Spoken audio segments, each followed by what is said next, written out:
So for problem 12, what we are being asked to do is for each of the following functions, draw a sketch, then use the graphing intersection method to identify the horizontal intercepts rounded to 2 decimal places. If they exist, label them on the graph. If they don't exist, then indicate that as well. So let's start with the first one. I've got my graphing window open. I'm going to go to y equals and enter -2x squared plus 6x plus 3. And I'm going to hit graph. And that's going to give me a shape there.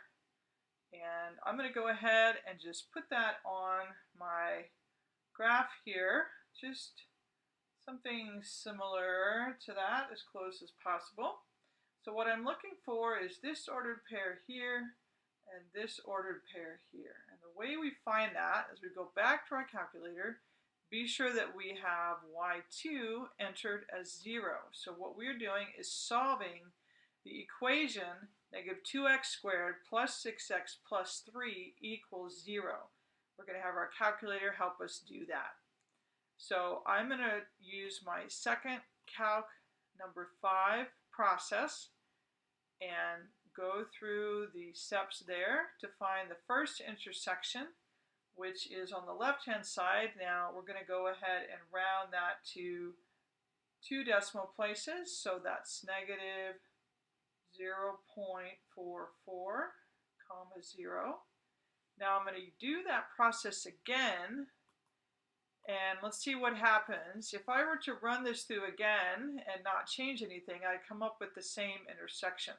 So what I want to do at this point is move the cursor. See how the cursor is moving towards the second intersection? There we go. I don't have to get right there, but I need to get close. And then I'm going to press enter 3 times. And that's going to give me an intersection of 3.44, comma 0.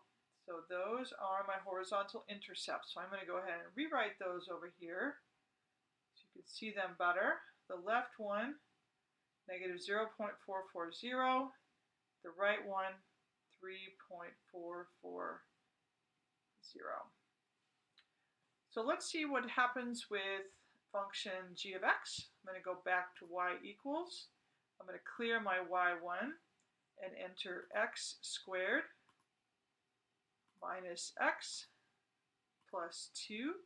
I'm going to leave the 0 part in y2. We're going to use that again in just a minute.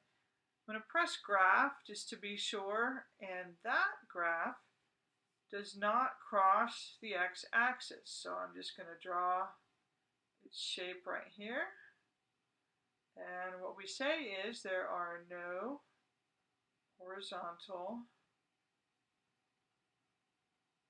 intercepts for function g of x.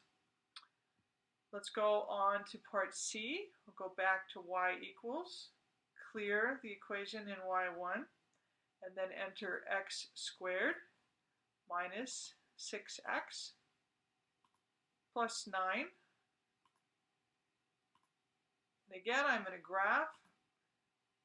And it looks like my parabola here is intersecting at 3, 0, but let's just double check and make sure.